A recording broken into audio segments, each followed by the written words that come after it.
오늘 제가 들려드릴 이야기는 명절 때마다 벌어지는 이야기입니다. 형님네는 애들 용돈도 너무 짜게 주시는 거 아니에요? 라고 대놓고 비교하던 동서의 목소리가 들렸습니다. 어머니, 형님네는 용돈 너무 조금 드리는 것 같아요. 저희가 대신 더 챙길게요 라며 사람들 앞에서 형님을 무안하게 만들던 동서가 있었습니다. 솔직히 돈 없으면 그냥 오지 마세요. 괜히 분위기만 이상해지잖아요 라고 마지막까지 형님을 무시하던 그 말이 있었습니다. 여러분은 지금 어디서 듣고 계신가요? 듣고 계신 곳을 댓글로 남겨주시면 그곳으로 행운이 가득 깃들기를 기원하겠습니다.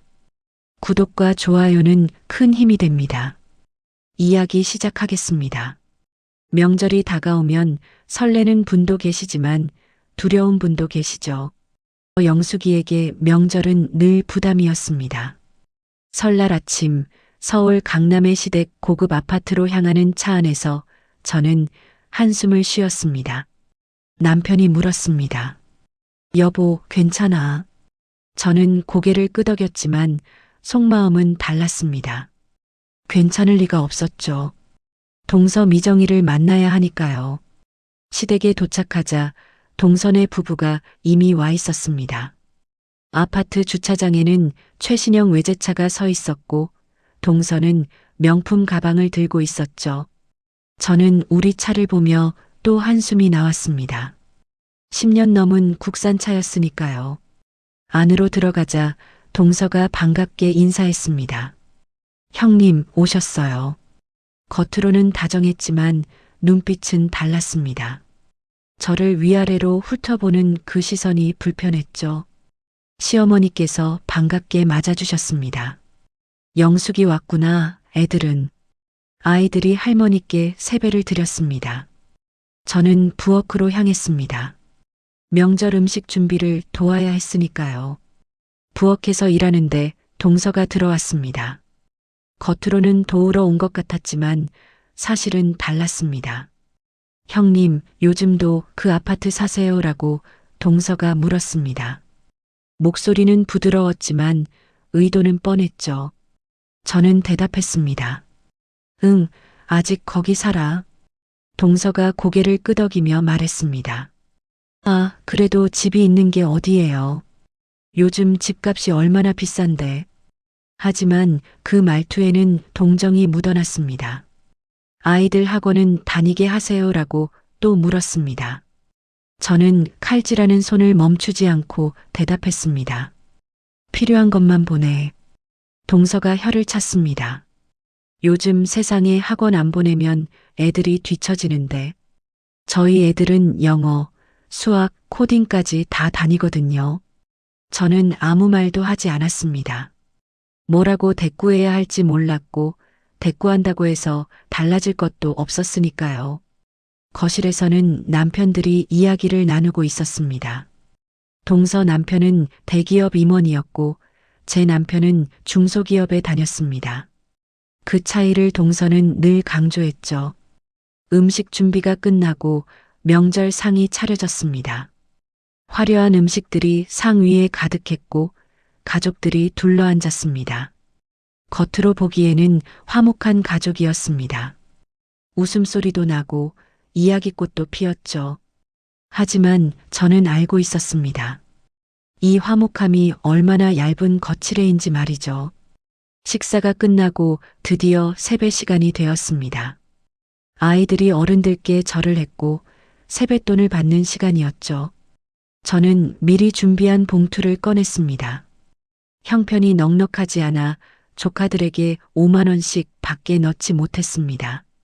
우리 아이들한테 줄 때도 그 정도였고 그게 우리가 할 수 있는 최선이었습니다. 하지만 동서는 달랐습니다. 두둑한 봉투를 꺼내 조카들에게 건넸습니다. 얼마나 들었는지는 모르지만 봉투의 두께만 봐도 알 수 있었죠. 자, 우리 조카들 공부 열심히 하라고 동서가 환하게 웃으며 말했습니다. 그리고 저를 힐끗 쳐다봤습니다. 조카들이 봉투를 열어보더니 눈이 휘둥그레졌습니다. 우리 조카들 용돈 많이 받아서 좋은 거 사 먹으라고 했죠. 아이들이 고맙다고 인사했습니다. 하지만 저는 마음이 불편했습니다. 물론 아이들이 용돈을 많이 받으면 좋은 일이지만 동서가 이렇게 하는 이유를 알고 있었으니까요. 그때 동서가 입을 열었습니다. 형님네는 애들 용돈도 너무 짜게 주시는 거 아니에요. 거실이 순간 조용해졌습니다. 시어머니도 아버님도 남편들도 모두 저를 봤습니다. 저는 얼굴이 화끈거렸습니다. 부끄러웠고 창피했고 화도 났지만 아무 말도 할 수 없었습니다. 요즘 세상에 5만 원씩이면 애들이 뭘 하겠어요 라고 동서가 웃으며 덧붙였습니다. 웃는 얼굴이었지만 저에게는 비수처럼 꽂혔습니다.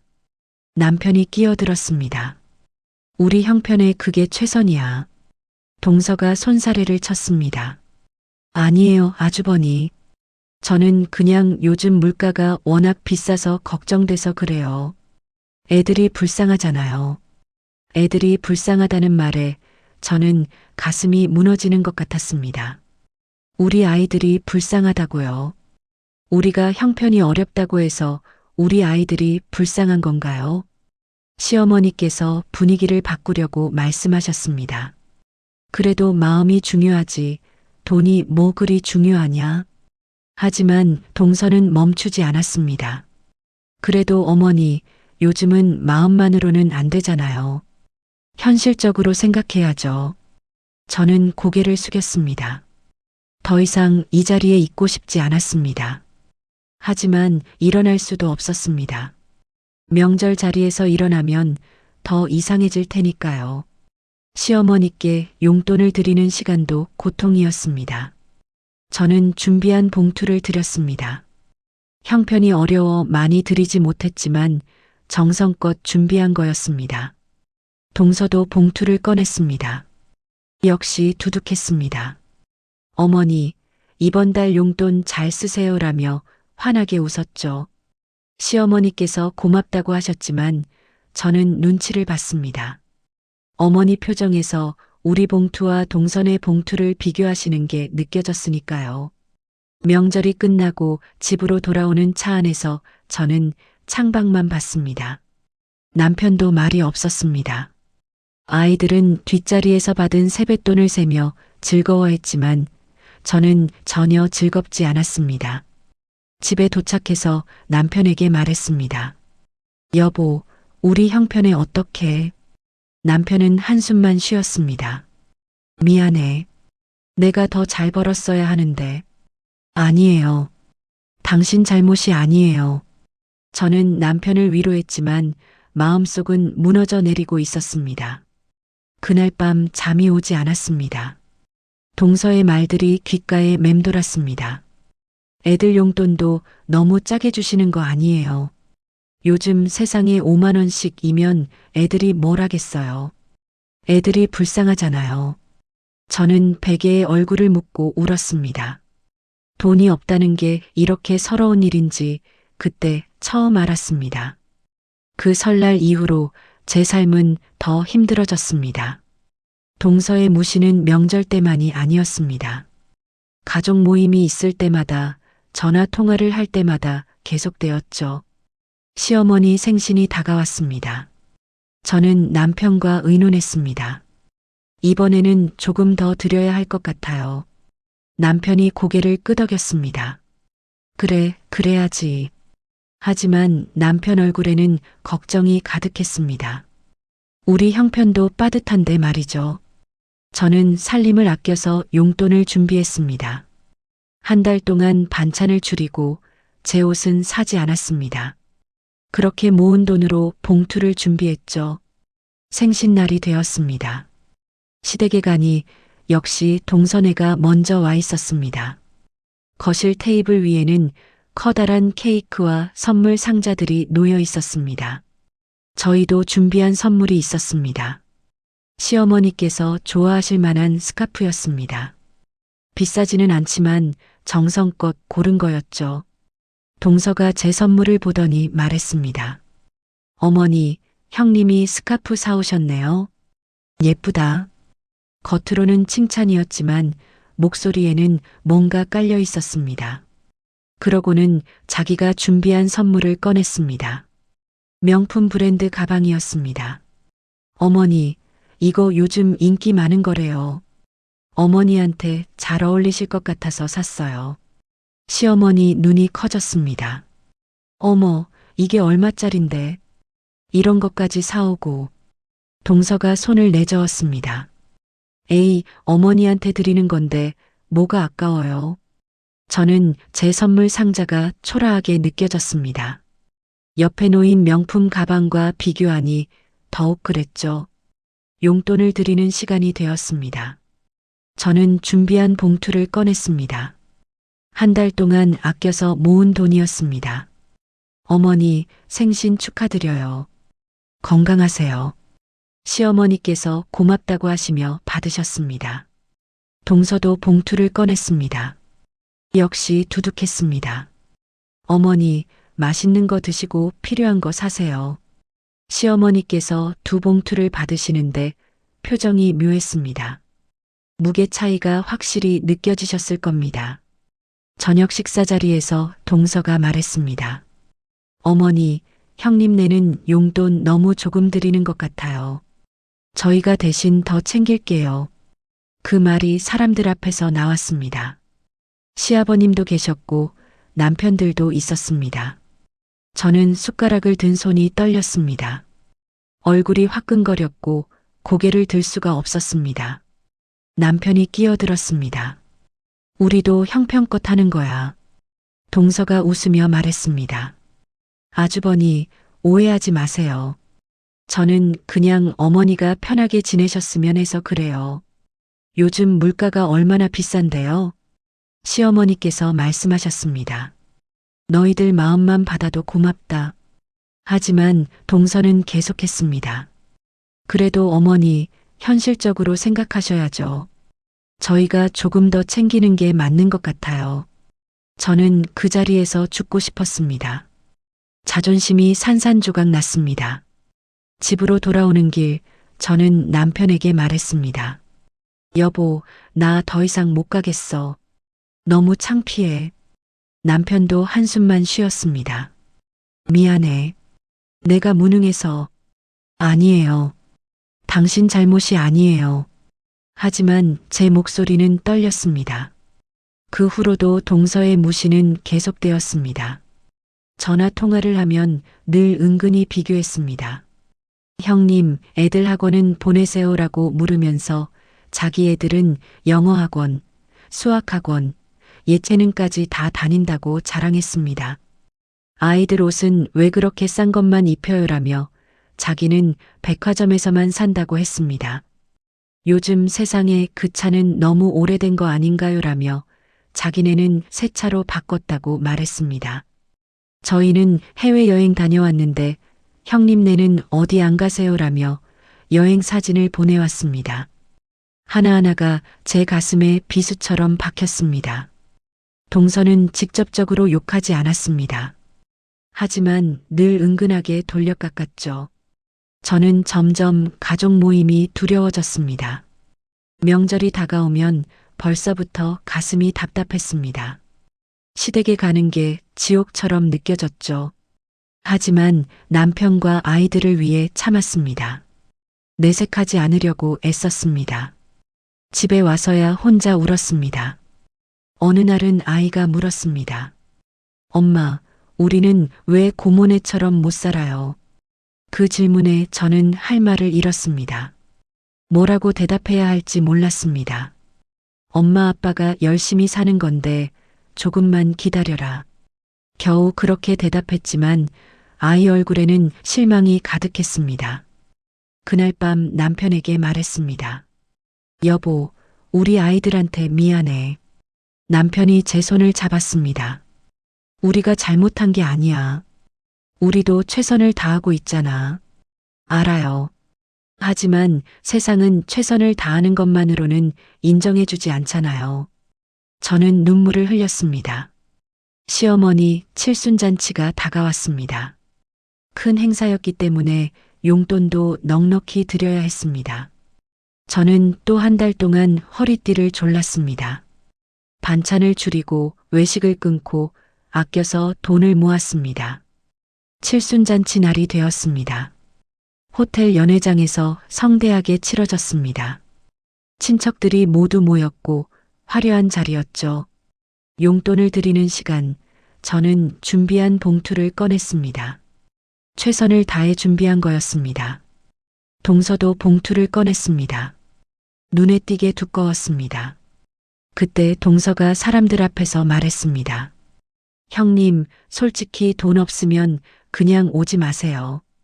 괜히 분위기만 이상해지잖아요. 그 순간 저는 세상이 무너지는 것 같았습니다. 주변 사람들이 모두 저를 봤습니다. 수군거리는 소리가 들렸습니다. 남편이 벌떡 일어났습니다. 뭐라고 지금? 동서가 손사래를 쳤습니다. 아니, 아주버니. 오해하지 마세요. 저는 그냥 어머니를 위해서 하는 말이에요. 형편 안 되시면 무리하지 마시라고요. 시어머니께서 말씀하셨습니다. 그만해라. 다들 좋은 날에 왜 그러니? 하지만 저는 이미 무너져 있었습니다. 사람들 앞에서 이렇게 망신을 당한 적이 없었습니다. 저는 눈물을 삼키며 자리에서 일어났습니다. 화장실로 향했고 그곳에서 한참을 울었습니다. 거울 속 제 모습이 초라했습니다. 왜 이렇게 살아야 하나? 왜 이렇게 무시를 당해야 하나? 집으로 돌아온 저는 남편에게 말했습니다. 여보, 나 더 이상 못 가겠어. 시댁에 안 갈래. 남편이 저를 안았습니다. 미안해. 내가 미안해. 우리는 그날 밤 서로 안고 울었습니다. 돈이 없다는 게, 형편이 어렵다는 게 이렇게 서러운 일인지 처음 알았습니다. 그 칠순잔치 이후로 저는 한동안 시댁에 가지 못했습니다. 명절이 다가와도 핑계를 대고 피했습니다. 아이가 아프다고, 제가 몸이 안 좋다고 거짓말을 했죠. 시어머니께서 전화하셨습니다. 영수가 이번 추석에는 꼭 와야 한다. 저는 대답했습니다. 네, 어머니. 하지만 마음속으로는 가고 싶지 않았습니다. 남편이 말했습니다. 여보, 우리가 안 가면 더 이상해져. 그냥 가자. 알아요. 하지만 자존심이 너무 상해서요. 저는 눈물을 삼켰습니다. 결국 추석에 시댁에 갔습니다. 동선에도 와 있었고 여전히 화려한 모습이었습니다. 동서가 저를 보더니 말했습니다. 어머, 형님. 살 빠지신 거 아니에요. 많이 힘드세요. 겉으로는 걱정하는 척이었지만 저는 알았습니다. 비꼬는 거라는 걸 말이죠. 요즘 힘든 일 있으세요? 라고 또 물었습니다. 아니, 괜찮아. 저는 짧게 대답했습니다. 동서가 고개를 끄덕이며 말했습니다. 형님, 힘들면 말씀하세요. 저희가 도와드릴 수 있는 게 있으면 도와드릴게요. 도와준다는 말이 오히려 모욕처럼 들렸습니다. 저는 아무 말도 하지 않았습니다. 명절 음식을 준비하는데 동서가 또 끼어들었습니다. 형님, 요즘은 다 사 먹는 게 편한데 왜 이렇게 다 직접 하세요? 돈을 아끼려고요. 저는 솔직하게 대답했습니다. 동서가 혀를 찼습니다. 에이, 형님. 건강이 더 중요하지. 저희는 다 주문했어요. 훨씬 편해요. 저는 칼질을 계속했습니다. 뭐라고 대꾸할 기력도 없었습니다. 식사 자리에서도 동서의 말은 계속되었습니다. 형님, 애들 성적은 어때요라고 물으면서 자기 애들은 전교 1등 했다고 자랑했습니다. 요즘 학원비가 얼마나 비싼지 아세요라며 자기는 한 달에 200만 원씩 쓴다고 말했습니다. 우리 애들은 외국인 선생님한테 영어 배운다고 형님네 애들도 보내면 좋을 텐데라고 했습니다. 하나하나가 제 가슴에 못을 박는 것 같았습니다. 저는 밥을 먹으면서도 목이 메었습니다. 명절이 끝나고 집으로 돌아오는데 아이가 물었습니다. 엄마, 나도 고모네 애들처럼 영어 학원 다니고 싶어. 그 말에 제 마음이 찢어지는 것 같았습니다. 알았어. 엄마가 알아볼게. 하지만 현실은 달랐습니다. 우리 형편에 비싼 학원을 보낼 여유가 없었습니다. 남편과 상의했습니다. 여보, 애가 영어 학원 다니고 싶대요. 남편 얼굴이 어두워졌습니다. 한 달에 얼마나 하는데? 제가 알아봤더니 최소 30만 원은 해요. 남편이 한숨을 쉬었습니다. 우리 형편에 그건 힘들어. 미안해. 저도 알아요. 저는 고개를 끄덕였지만 가슴이 아팠습니다. 동서와의 비교는 일상이 되었습니다. 가족 단톡방에서도 계속되었죠. 동서가 사진을 올렸습니다. 새로 산 외제차 사진이었습니다. 드디어 바꿨어요 라는 글과 함께요. 시어머니께서 댓글을 다셨습니다. 좋다. 조심히 타라. 저는 아무 댓글도 달지 못했습니다. 우리 차는 10년이 넘었고 바꿀 형편도 안 됐으니까요. 며칠 후 동서가 또 사진을 올렸습니다. 가족여행 사진이었습니다. 제주도에 다녀왔다는 내용이었죠. 시어머니께서 또 댓글을 다셨습니다. 애들 좋겠다. 저는 핸드폰을 꺼버렸습니다. 더 이상 보고 싶지 않았습니다. 남편이 물었습니다. 왜 그래? 아무것도 아니에요. 저는 고개를 저었습니다. 하지만 남편은 알고 있었습니다. 제가 얼마나 힘들어하는지 말이죠. 겨울이 되었습니다. 아이들 겨울 옷을 사야 했는데 백화점은 엄두도 못 냈습니다. 저는 재래시장에 가서 저렴한 옷을 샀습니다. 아이들은 좋아했지만 저는 마음이 무거웠습니다. 그때 동서한테서 전화가 왔습니다. 형님, 우리 애들 입던 옷 있는데 드릴까요? 그 말에 저는 숨이 턱 막혔습니다. 아니, 괜찮아. 동서가 말했습니다. 에이, 형님.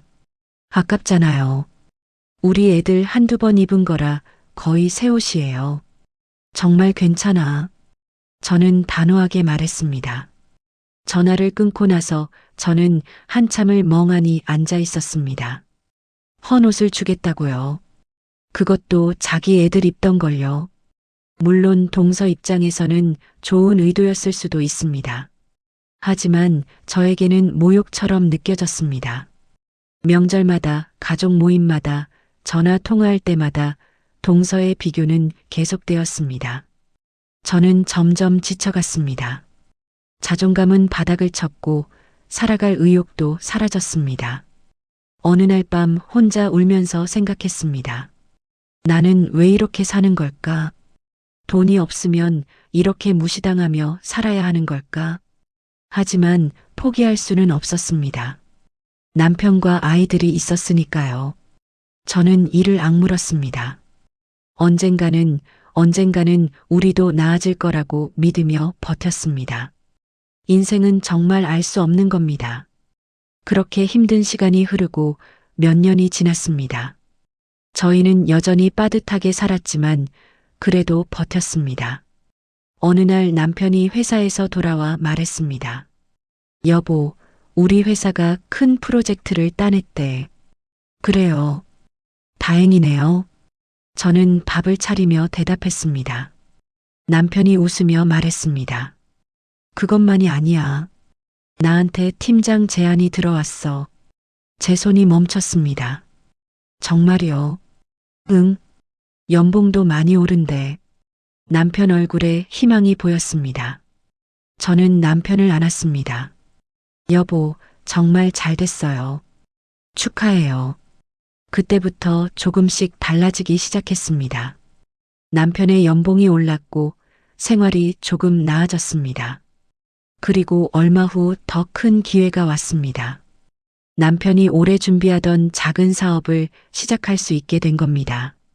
여보, 정말 해도 될까요? 실패하면 어쩌죠? 저는 걱정했습니다.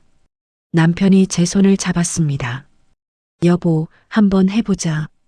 우리 이대로 살 수는 없잖아. 저는 남편을 믿기로 했습니다. 그리고 함께 사업을 시작했습니다. 처음에는 힘들었습니다. 밤낮 없이 일했고 주말도 없었습니다. 하지만 포기하지 않았습니다. 그리고 기적 같은 일이 일어났습니다. 사업이 대박을 친 겁니다. 여보, 큰 계약이 들어왔어. 남편이 흥분해서 전화했습니다. 정말요? 저는 믿기지 않았습니다. 응, 이제 우리 좀 살 수 있을 것 같아. 남편 목소리에 눈물이 섞여 있었습니다. 저는 전화를 끊고 그 자리에서 울었습니다.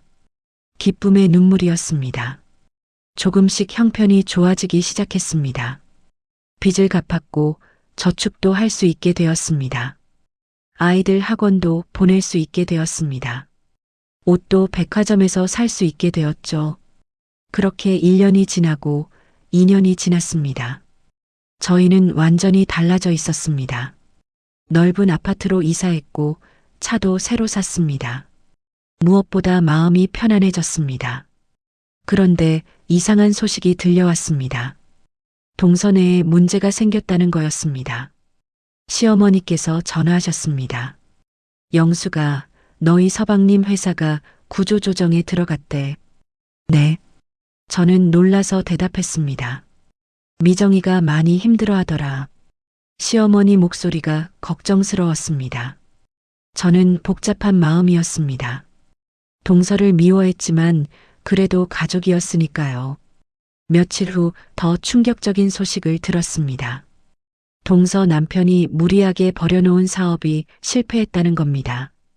대출에 카드값에 집 담보대출까지 빚더미에 앉았다는 소문이 들렸습니다. 겉으로는 화려했던 동선의 삶이 순식간에 무너져 내린 겁니다. 저는 그 소식을 들으며 착잡했습니다.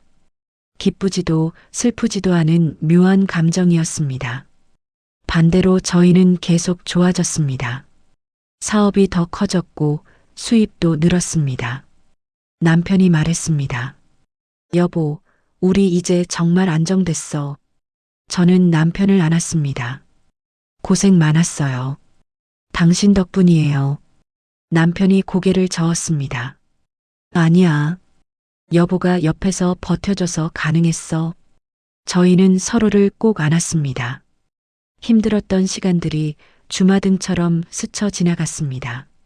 상황은 완전히 역전되었습니다. 이제는 저희가 여유롭고 동선애가 어려워진 겁니다. 다시 설날이 찾아왔습니다. 이번에는 제 마음이 달랐습니다. 두렵지도 떨리지도 않았습니다. 오히려 편안했죠. 시댁에 가는 차 안에서 남편이 물었습니다. 여보, 괜찮아? 물론이죠. 저는 웃으며 대답했습니다. 시댁에 도착하니 동선애가 이미 와 있었습니다. 하지만 예전과는 달랐습니다. 화려했던 외제차는 없었고 평범한 차가 주차되어 있었습니다. 동서의 옷차림도 수수했죠.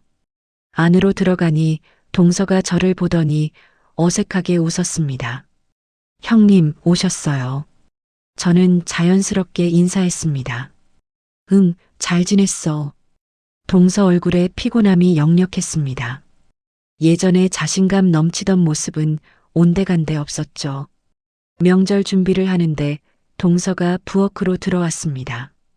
형님, 제가 도와드릴게요. 예전 같으면 생색만 내고 빠졌을 동서가 정말로 일손을 거들었습니다. 저희는 함께 음식을 준비했습니다. 말은 많지 않았지만 이상하게 편안했습니다. 세배 시간이 되었습니다. 이번에는 제가 두둑한 봉투를 준비했습니다. 조카들에게 봉투를 건네며 말했습니다. 자, 우리 조카들 받아. 공부 열심히 해. 조카들이 눈을 크게 뜨며 고맙다고 인사했습니다. 우리 아이들도 동서에게 세배를 했습니다. 동서는 예전보다 훨씬 얇은 봉투를 꺼냈습니다. 미안해. 고모가 요즘 형편이 안 좋아서 많이 못 줘. 동서 목소리가 떨렸습니다. 아이들이 괜찮다고 고맙다고 인사했습니다. 시어머니께 용돈을 드리는 시간이었습니다. 저는 정성껏 준비한 봉투를 꺼냈습니다. 어머니, 건강하세요. 맛있는 거 드시고요. 시어머니께서 고맙다며 받으셨습니다. 동서도 봉투를 꺼냈습니다. 예전보다 훨씬 얇았습니다. 어머니, 죄송해요. 요즘 형편이 어려워서. 시어머니께서 괜찮다며 받으셨습니다. 예전 같으면 제가 동서를 공개적으로 되갚아줄 상황이었습니다. 용돈 너무 적게 들이시는 거 아니에요라고 말할 수도 있었죠. 하지만 저는 그러지 않았습니다. 오히려 조용히 동서 옆에 앉아 말했습니다. 동서, 돈으로 사람 마음을 재는 건 결국 자기 얼굴에 침 뱉는 거더라고요. 동서가 저를 봤습니다. 눈에 눈물이 고였습니다. 저는 계속 말했습니다. 나도 힘들 때 많이 서러웠어요. 돈이 없다고 무시당하는 게 얼마나 아픈지 알아요. 동서가 고개를 숙였습니다. 형님, 미안해요. 제가 정말 잘못했어요. 괜찮아요. 저는 동서 손을 잡았습니다. 동서가 울먹였습니다. 형님, 저 정말 후회돼요. 제가 형님한테 얼마나 못되게 굴었는지. 다 지나간 일이에요. 저는 동서 손을 꼭 잡았습니다. 형님은 그때 왜 참으셨어요? 저한테 화내셔도 됐는데. 저는 미소를 지었습니다. 그때는 화낼 여유도 없었어요. 그냥 버티는 게 전부였죠. 동서가 더 울었습니다. 정말 죄송해요. 저 때문에 형님이 얼마나 힘드셨을지. 저는 동서를 안아주었습니다. 이제 그만 울어요. 우리 모두 힘든 시간이었어요. 저녁 식사 자리에서 시어머니께서 말씀하셨습니다. 너희 둘 보기 좋다. 진짜 가족 같아. 저와 동서는 서로를 보며 웃었습니다. 식사 후 동서가 저를 따로 불렀습니다. 형님, 하나만 물어봐도 돼요. 그래. 저는 고개를 끄덕였습니다. 형님은 어떻게 그렇게 품위를 지키세요? 저 같으면 저한테 복수했을 텐데. 저는 잠시 생각하다가 대답했습니다. 복수는 나를 더 초라하게 만들 뿐이더라고요. 차라리 품격을 지키는 게 진짜 이기는 거예요. 동서가 눈물을 닦으며 말했습니다. 형님 정말 대단하세요. 아니에요. 저도 많이 배웠어요. 저는 진심으로 말했습니다. 집으로 돌아오는 차 안에서 남편이 물었습니다. 여보, 후련해. 저는 고개를 끄덕였습니다. 응, 정말 후련해. 남편이 제 손을 잡았습니다. 여보가 자랑스러워. 대단해. 우리 함께 버텨서 가능했어요. 저는 남편 손을 꼭 잡았습니다. 며칠 후 동서한테서 전화가 왔습니다. 형님, 저 상담 좀 해주실 수 있어요? 그래, 뭔데? 저는 편안하게 대답했습니다. 요즘 너무 힘들어서요. 어떻게 버티셨어요? 동서 목소리가 떨렸습니다. 저는 천천히 대답했습니다. 하루하루 버티는 거예요. 그리고 가족을 믿는 거고요. 동서가 한숨을 쉬었습니다. 저도 그럴 수 있을까요? 물론이죠. 저도 했는걸요. 저는 동서를 응원했습니다. 그날 이후 동서와 저는 자주 통화했습니다. 예전처럼 비교하거나 자랑하는 게 아니라 진짜 고민을 나누었습니다. 이상하게도 마음이 편했습니다. 원수 같던 동서가 이제는 진짜 가족처럼 느껴졌습니다. 1년 후 동서네도 조금씩 나아졌습니다. 쉽지는 않았지만 희망이 보이기 시작했죠. 저희는 도울 수 있는 선에서 도왔습니다. 과시하지 않고 조용히 손을 내밀었습니다. 동서가 말했습니다. 형님, 정말 고마워요. 형님이 아니었으면 저 못 버텼을 거예요. 저는 웃으며 대답했습니다. 우리 가족이잖아요. 어느 날 동서가 저를 찾아왔습니다. 손에 작은 선물을 들고 있었습니다. 형님, 이거 받아주세요. 제 마음이에요. 뭔데? 저는 포장을 풀었습니다. 스카프였습니다. 비싸 보이지는 않았지만 예뻤습니다. 동서가 말했습니다. 제가 처음으로 번 돈으로 산 거예요. 형님한테 드리고 싶었어요. 저는 동서를 안았습니다. 고마워. 정말 예뻐. 우리는 한참을 안고 있었습니다. 말은 필요 없었습니다. 그날 밤 저는 남편에게 말했습니다. 여보, 나 이제 정말 행복해요. 남편이 물었습니다. 돈이 많아서. 저는 고개를 저었습니다. 아니요.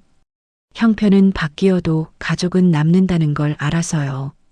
남편이 저를 안았습니다. 그리고 조용히 말했습니다. 여보, 정말 자랑스러워. 여러분, 진짜 사이다는 복수가 아니었습니다. 품격이었습니다.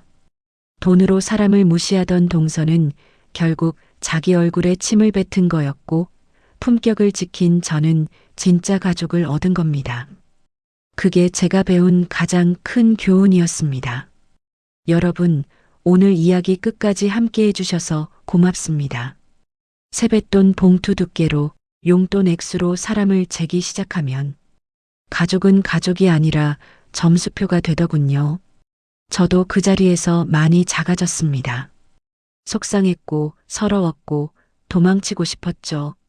하지만 인생은 결국 돌고 돌았습니다. 되갚을 기회가 왔을 때 저는 깨달았습니다. 복수는 잠깐 시원하지만 품격은 오래 남는다는 거요.